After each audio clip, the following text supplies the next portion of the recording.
Woe is me. Shame and scandal in the family. Woe. Greetings from Castle Goring, from Mickey, Aurora, and from me. Well, it's a gloriously warm and sunny day at Castle Goring, and I am dressed accordingly. Sorry, those of you who don't like to see aging flesh. But there's hope for all of us, isn't there? We can be cool even as we knock on the doors of old age. So, without further ado, I will cease apologizing and plunge right in. Shelley Dambrauskas says, "Dear Lady C, I love your channel. It's so well put together and informative. Thanks." Thank you. Word today all over everywhere is there is to be a peace summit between King Charles III and Prince Harry in the coming weeks. Do you think that will happen, or is this just another puff put out by the H&M sugars? Your thoughts on this would be greatly appreciated. Thank you again for all that you do. Well, there is going to be a summit, as the press is calling it, at Balmoral.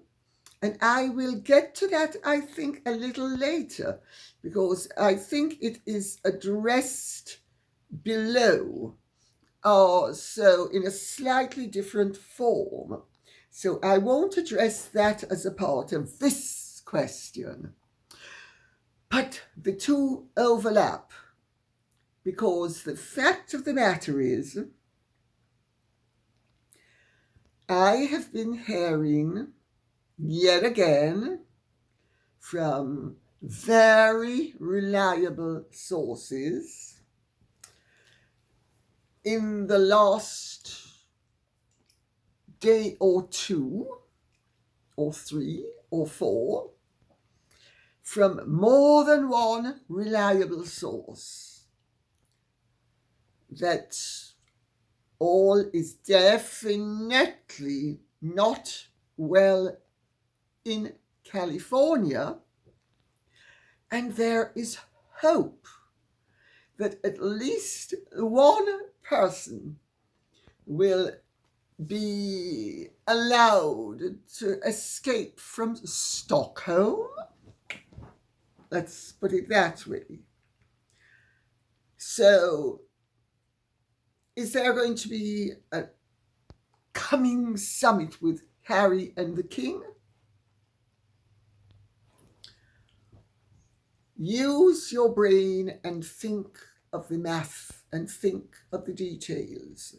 Harry and Meghan are going to Dusseldorf on, I think it is the 8th of September. It is mooted that Harry might meet the King in London on the 17th of September. How likely do you think it is that the King is going to come from Scotland to England to meet Harry? Where do you think that information emanated from? Oh dear, oh dear. Buckingham Palace? Pigs fly. Montecito? Megsy baby, would you like to get me a drink? How about some Coke? I think that's where the story would have emanated from. But I don't want to get into this too closely now. I'm going to get into it a little bit later because it ties in with something else. So, not intending to be mysterious, but at this point, let me put it this way. However, In whose interest is it that the possibility of a meeting would leak? Charles's, Harry's, or Meghan's? I'm sorry, you're not getting any prizes for answering such an obvious multiple choice. Let's be naughty. Us 5634 says, hello, Lady C. Being a sorry. Being a fountain of wisdom. Thank you very much. I want you to share with us what you think about my question. Now we are hearing that Harry will be meeting with the king. I'm afraid the king will not be firm, but loving. I know that our children can at times be difficult, but Harry is a grown man who has treated his family appallingly. The king can love his son without giving in to the demands.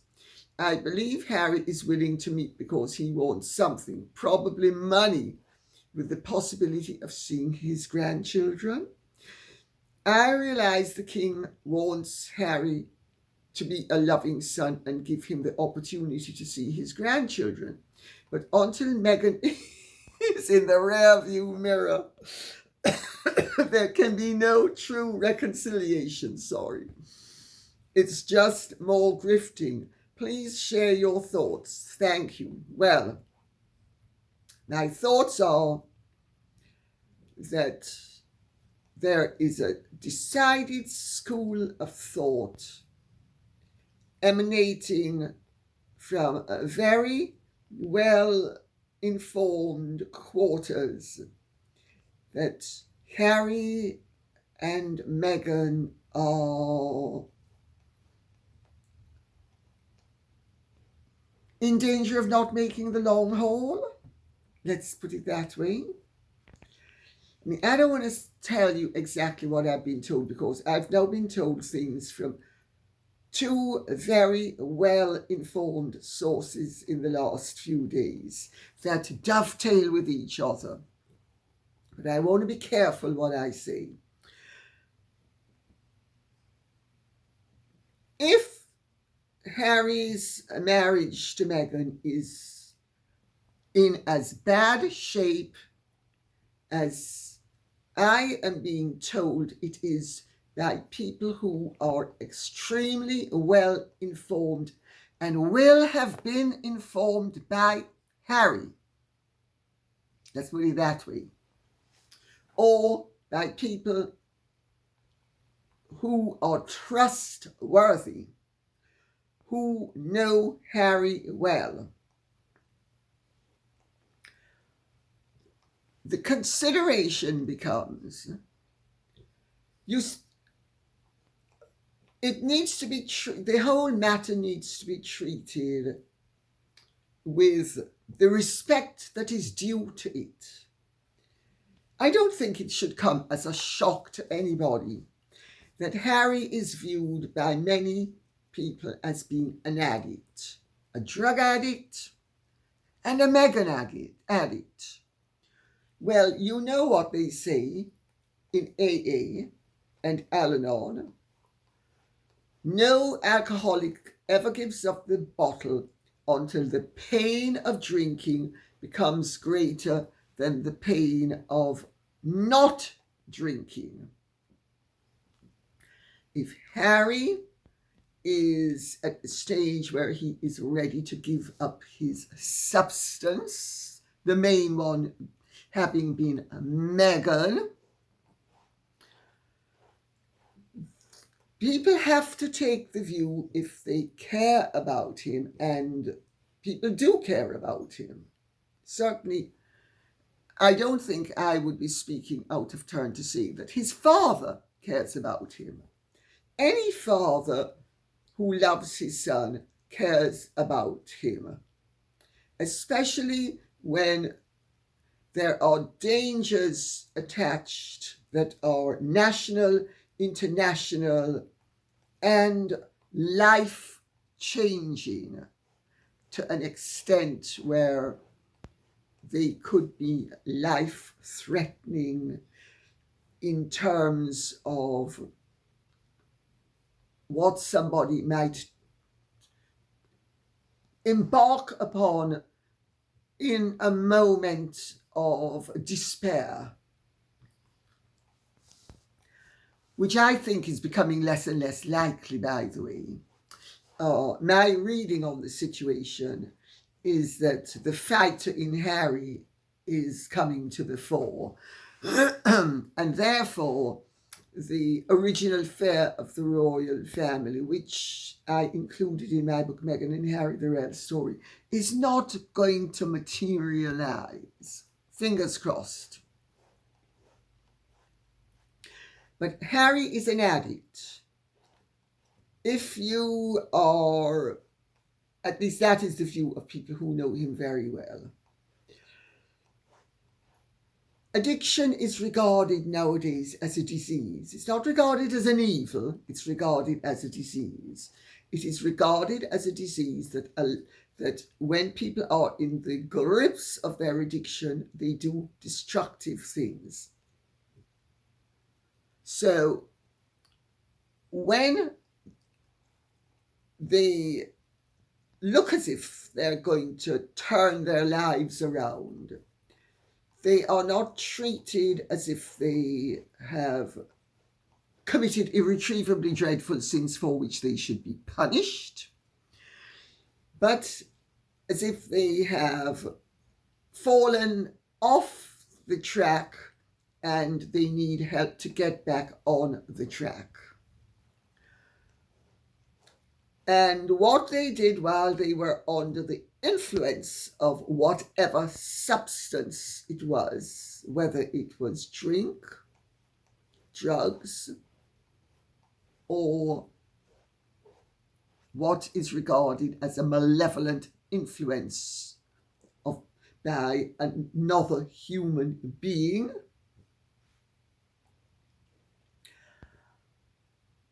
they are given a chance to get back on, and they might even, and many people would say, ought to be given a helping hand. So it's not about punishment, it's about assistance.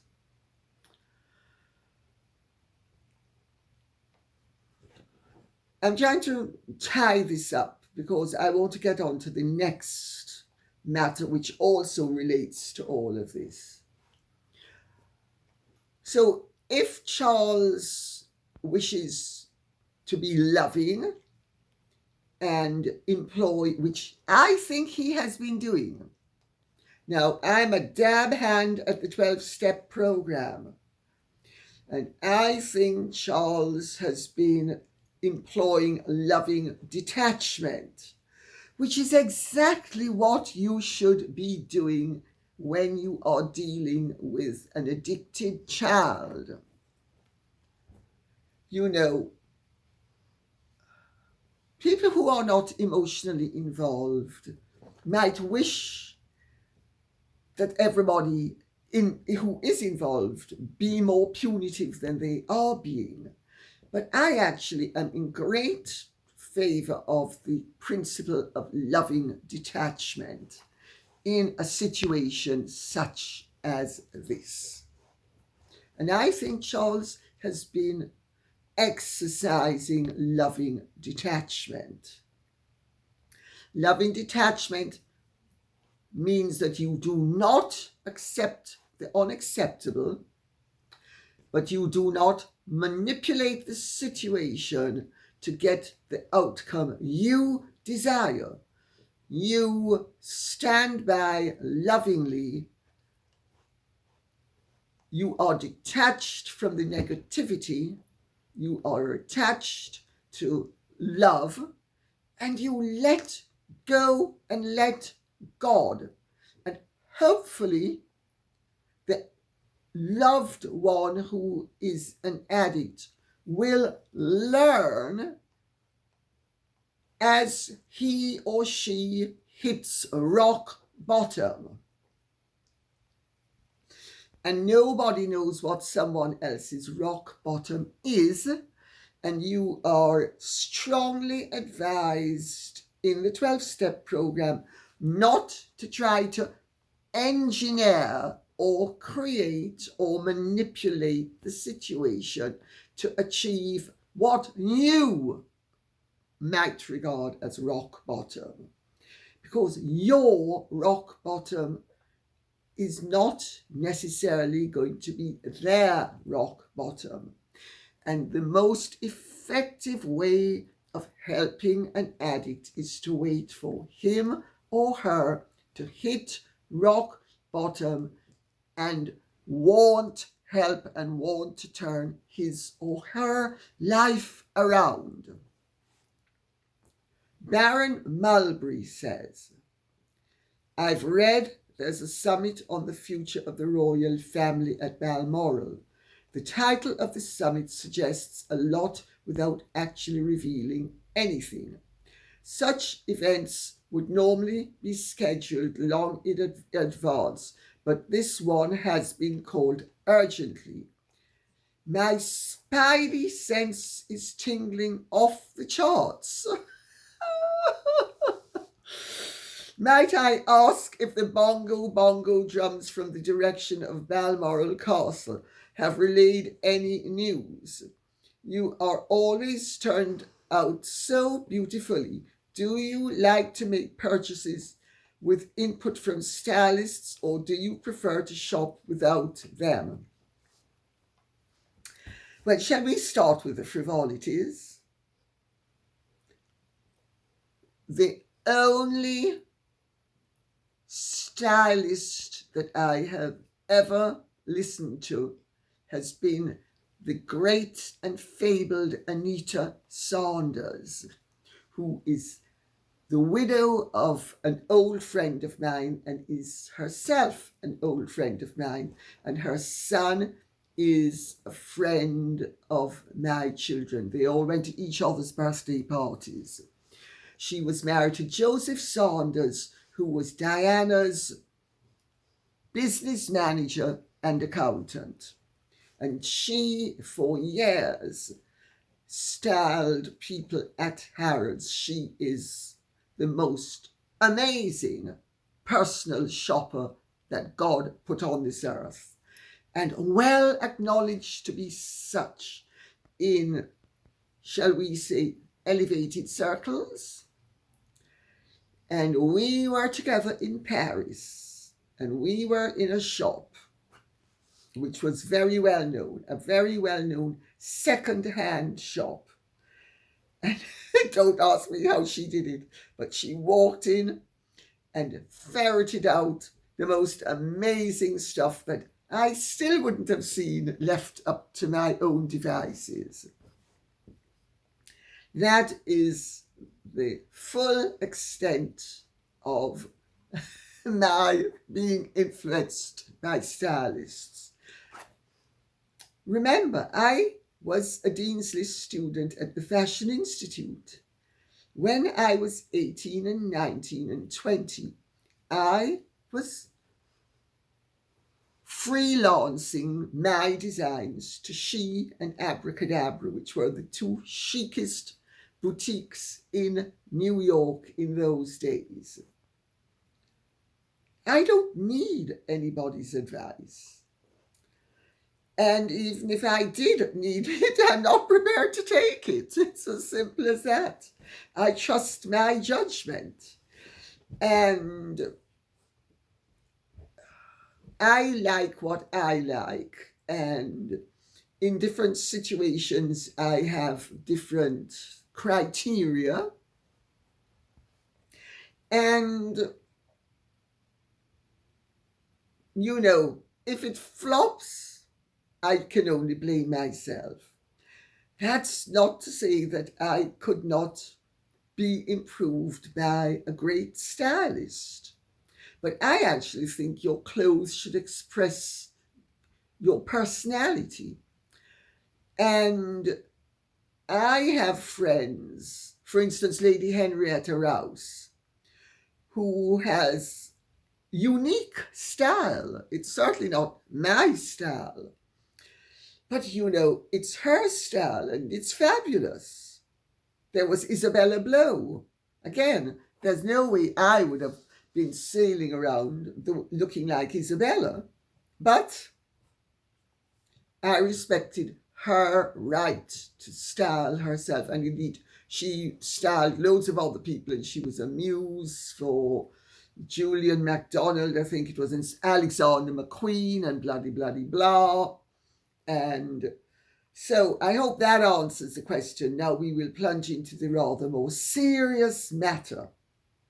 Yes, the bongo drums have been sending messages, not only from Balmoral, however, from other royal residences. No more hints.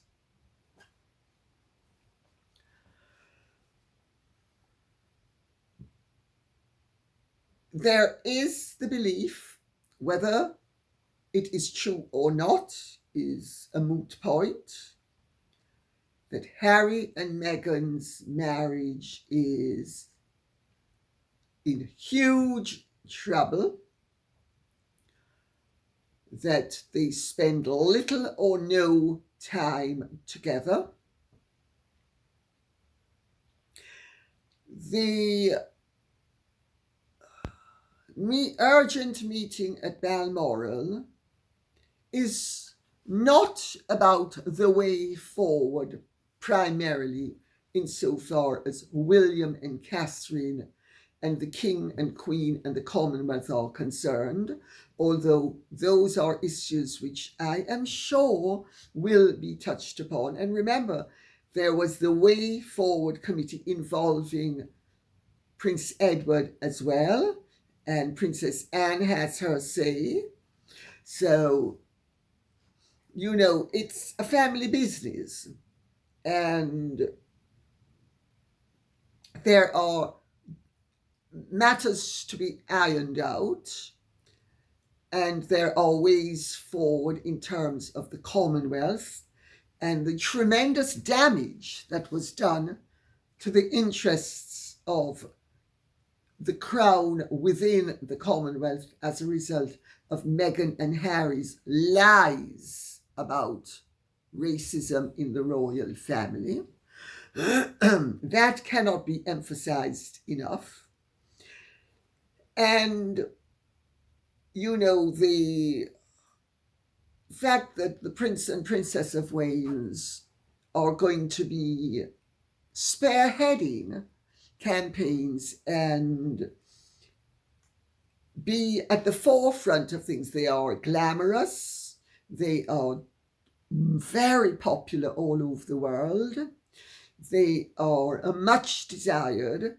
And since last year, when Meghan and Harry did their damage, which caused such havoc to the Jamaican trip in particular, there has been a considerable turnaround even within the Commonwealth in terms of recognition of the fact that Meghan and Harry have been problematic and that William and Catherine have been exemplary. So I make that point for what it's worth. But if Meghan and Harry should part, and there is every possibility of what I am hearing, that the parting of the way is more immediately threatened than it would have been some time ago, there would have to be a meeting to sort out what to do, and that will involve William and Catherine. It will also involve, I have no doubt, the Princess Royal and Edward, and might even involve Andrew, who is, for all the rubbish that's written about him, a loyal son and brother.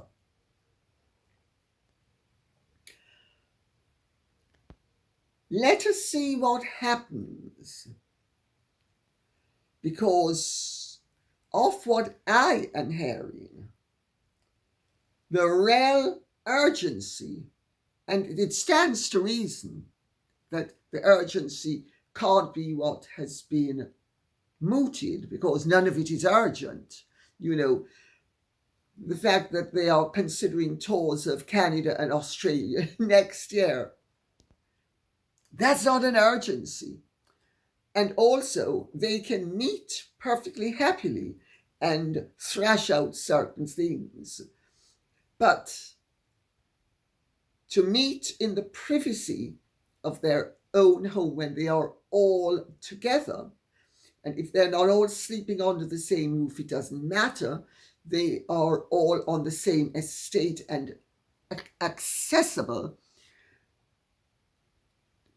because there are tremendous dimensions and concerns where any dissolution of a marriage involving Harry and Meghan and those two children would be involved.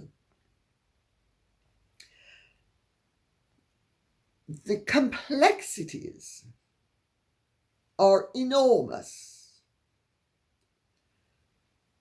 The implied threats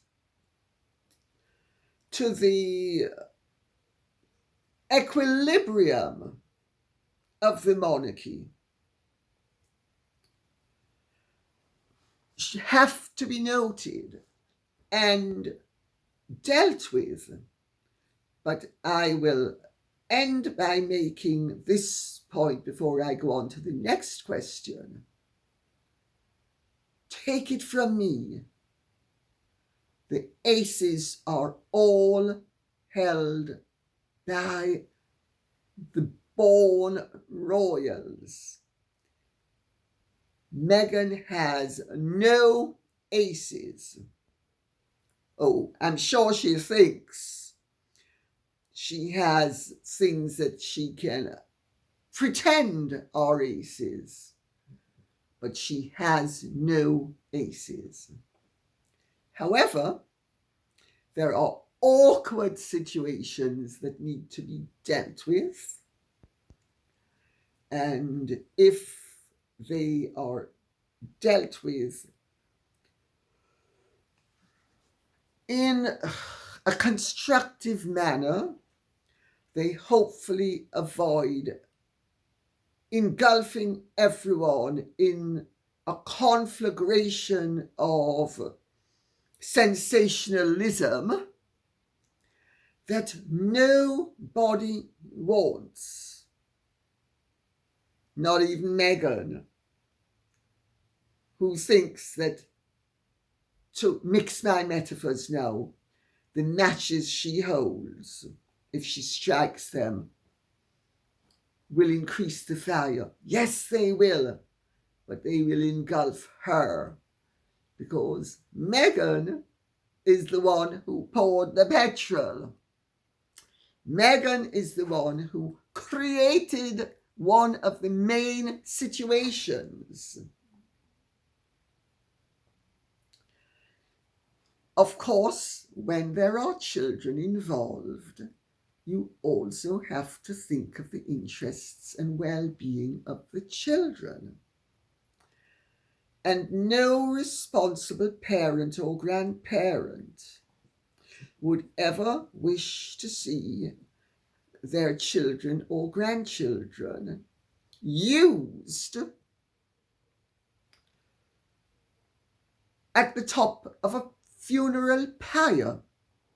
After all, not even children were ever a part of the Sooty system. Let me put it that way. And I think More than that, it is inadvisable to say at this juncture. Bess Collins says, "Hi, Lady C. Is there any truth to the rumour that Queen Camilla isn't sorry for laughing, isn't allowing Catherine to wear any of the more dazzling royal jewellery? It seems far-fetched to me because the two women seem to get along." Yes, Collins. It's far-fetched. It's ludicrous. Look at the jewellery that Catherine wears. For instance, the pearl tiara, pearl and diamond tiara. I mean, seriously. It's ridiculous. But these rumours on a daily basis seem to be planted along with other rumours like Meghan's about to present the Oscar.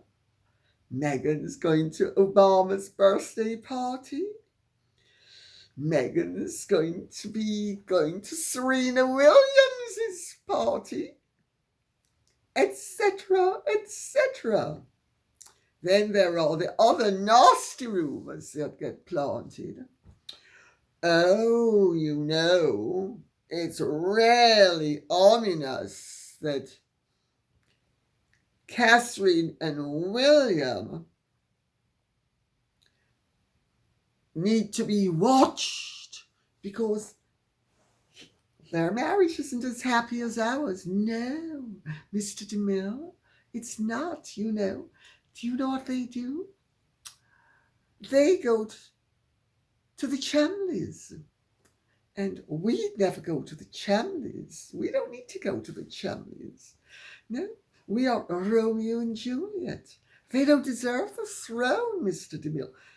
Now, H and I deserve the throne because we are like salt and pepper. Mud and Chef, armpit and deodorant, and as they'd say in Jamaica, batty and bench. Utter rubbish. Of course, it suits the SS to believe that the King and the Queen and William and Catherine are at daggers drawn. Well, it suits them to not believe it because I'm sure they know it's not true. To create the fantasy that it's true. Well, H&M are so loving. They get on with everybody. Just ask their daddies. I think we need the pig flying again because it's definitely a pig flying moment. Unbelievable. The claptrap that one has to put up with. Nikki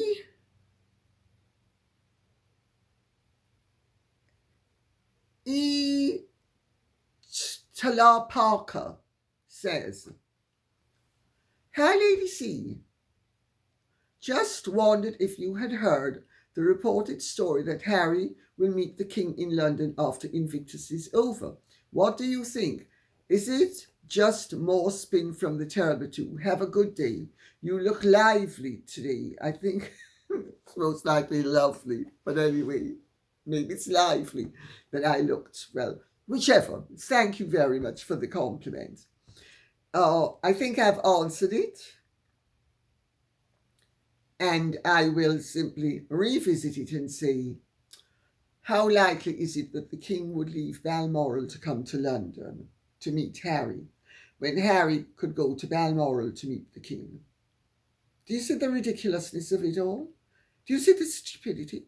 Do you see why it's absolutely nonsensical to believe half this claptrap? But let's remember, we're dealing with Hollywood, and Hollywood, it deals in myth and dreams. Also in BS, and I'm not saying Bachelor of Science either. Mad Lulu says, Dear Lady C, love your show, your books, your lovely dogs, and your always stunning nieces. Thank you. Might I kindly ask your thoughts on Soho House? What do you think this place is or represents in London and abroad? I would also be curious to know your thoughts on this strange man always surrounding Megsie Baby, named Marcus Anderson, and why was he at a dinner some time ago in California with H&M and Eugenie. I saw photos of it and found it strange. Who are these people behind Megsie Baby in your viewpoint? I thank you and greetings to you all. A kiss to Aurora and Mickey from Italy. Mad Lulu, interesting. I remember when Soho House first started. My agent at the time, Sarah Fisher, was a member and she took me there. This would have been in about the early 90s. It was regarded as a media place where people in the media and the entertainment industries, which I suppose are almost the same but not quite, would network. And she said it was so desirable, so this, so chic, so that, so the other. And she asked me what I thought, and I'll tell you what I told her. I said, oh, Sarah, I said, I said, as Nicky Haslam would say, very common.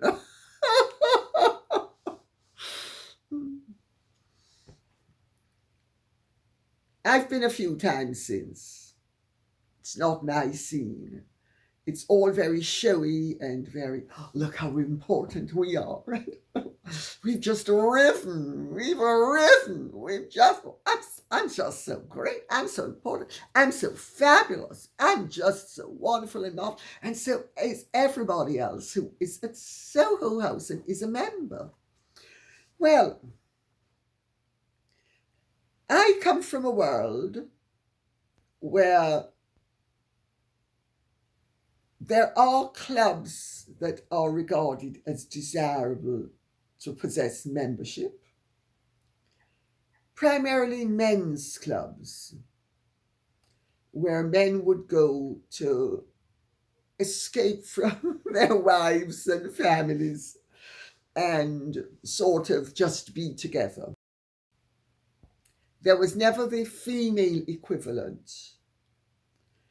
There were fashionable dining clubs, some of which I was a member of, but you had to have a desirable social position to be invited to be a member.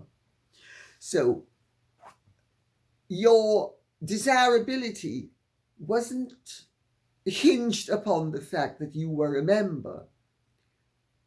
Your membership hinged upon your desirability. That is not true of Soho House. Soho House is a whole load of arrivistes who, and I have nothing against, by the way, people who have worked and earned.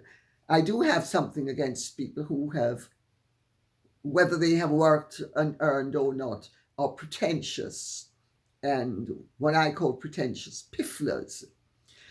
And then they join an establishment like Soho House, and that ratifies their importance. Sorry, that's not how it works in my world. In my world, you started out with the importance and you endow the club with your presence. And that's how that one works. I know very few Soho House members that I would want to entertain. Let me put it that way. And I know very few of them who I would accept an invitation from. It has a very undesirable reputation for lack of tone and lack of the right sort of person in terms of decorum, character. Oh, they're well known to be prosperous and successful, but they function at a level that my friends and I don't function at. We function beyond them. Let me put it that way. Marcus Anderson, I've heard very interesting things about him. He is extremely discreet. He is extremely intelligent. He is a very shrewd and clever operator. And the mere fact he is a good friend of Meghan Markle says all you need to know beyond that. As my mother used to say, show me your friends and I will tell you who you are. Well, he's shown us Meghan Markle.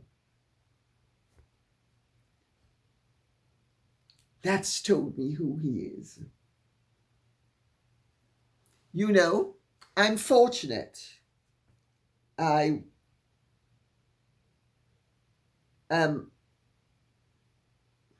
trying to think of a polite way of putting this.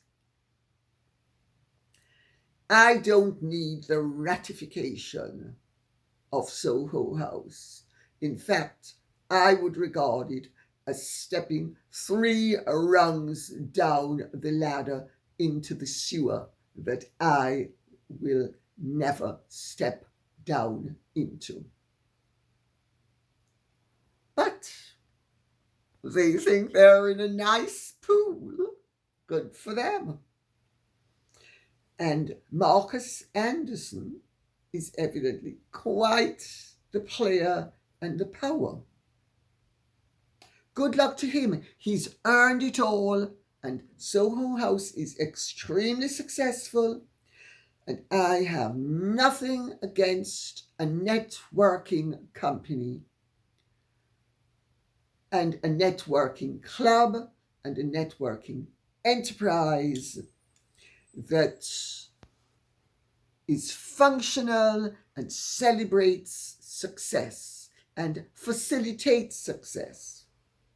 But when it steps over the line into,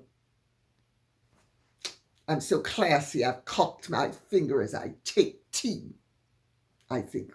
At that point, I say, very miff, no thank you. And Heather Clayton-Callahan says, why not Prince Edward, the Duke of Edinburgh, after Prince Andrew? How do Andrew's kids come before Princess Anne or Prince Edward?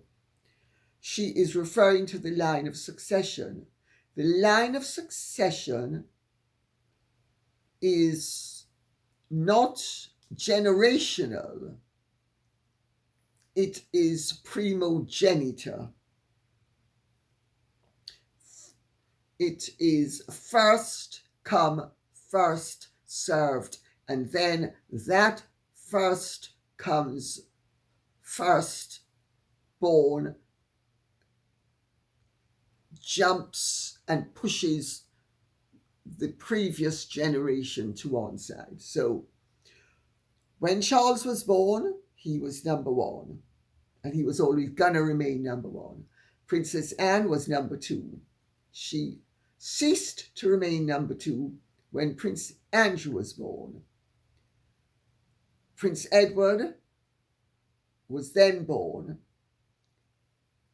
So Charles was 1, Andrew was 2, Edward was 3, and Anne was 4. Charles gets married and has William. William is then number 2. Andrew is shunted aside to become number 3. So, for instance, he has, and I'm just using this as an example, as a principle, it's not actually numerically accurate. Andrew is now number 3, and he has Beatrice, so she becomes 4. So Edward is shoved aside, and Edward is now 6 instead of 4, or whatever number he is, which means that Anne is shoved even further back. So when Princess Alexandra was born, she was number 6 in the line of succession. I think she's now number 51. So it's not a Middle Eastern system where the siblings are in the line of succession and the next generation is not necessarily preempting them. In our system and in all the European monarchies, it's number 1, and as soon as number 1 has a child, that child is number 2. And it doesn't matter what the sibling was, they're shoved aside. So I hope that answers the question as clearly as it's possible to do. And Brenda Wood says, question, Lady C. Do you have any comment or information on the book by Tina Brown called The Palace Papers? I have read conflicting reviews and would be interested in your opinion. Also, can you recommend any good books which cover the royal family? Many thanks. Well, there are many good books that cover the royal family.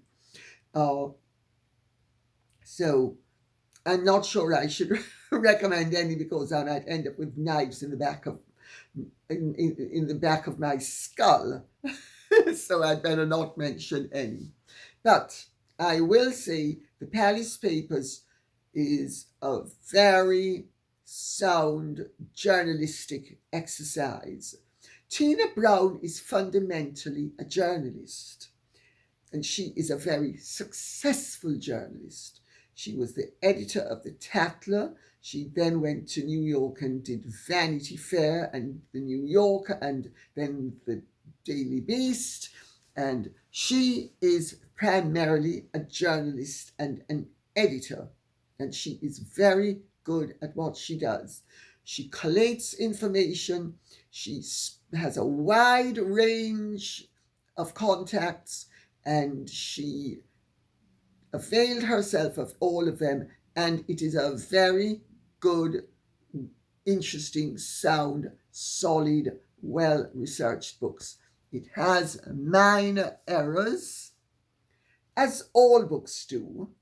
She doesn't always give credit where it's due. She certainly, because she functions in the United States of America, she was very aware of bending over backwards when she wrote the book to facilitate the prejudices for Meghan and Harry, and that has coloured some of her conclusions and message. But putting that aside, it's well worth reading. I read it. I thought it was good, sound, and solid. But when she came to certain conclusions, you could see where her opportunism kicked in, to be blunt about it all. Because you see, I have always functioned on the basis that the conclusions I will arrive at are where the truth take me. If I have personal prejudices, I try to keep them out of my writing, and if they influence my writing, it is to maybe soft soap an issue slightly, but I never exaggerate something because I don't like someone. And I certainly don't do what Tina did, which was have all the evidence that there's something rotten in the state of Denmark, and they say, oh, but it all smells of roses, which is what she did. But she did it because she is primarily functioning in the United States of America, and she needed to be, or thought she needed, to palliate the opposition and to palliate her critics, and maybe to prevent them from accusing her of being racist or being thisist or being thatist. Well, I've been accused of just about everything, because when I'm in that situation, I say, to hell with it. I'm speaking the truth, and who doesn't like it can lump it. So I have been accused when I wrote my Diana book and said that she had a lover called James Hewitt and Charles had a lover called Camilla Parker Bowles, and she wanted a divorce and she had bulimia. Oh, I was a total fantasist. Ha ha ha. All of a sudden, a little bit down the line, they're all eating crow. I'm sitting pretty. Tina didn't do that. She hedged her bets. I think Tina, being a journalist, and by the way, I know her slightly and like her, and I have a lot of respect for her because she is a very capable journalist. But she is a journalist. I'm not a journalist. Tina, ultimately, her eye is on her reputation as a journalist not being battered. So she doesn't lead the way. She follows where I and people like me lead the way. It's a different role. Her role is a valid one. I think mine is a valid one. Mine is more uncomfortable. I'm sure I've earned less money from my writing than she's earned from hers. But that's okay.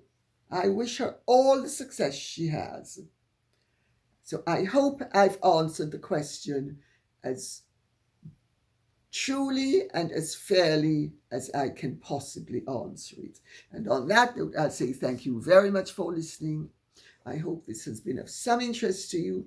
Please keep the questions and comments coming in so we can continue to have interesting conversations that you want us to have. Okay, thank you so much. God bless. And please, if you have truly enjoyed this, remember to like, share, subscribe, press the notification bell, and Godspeed.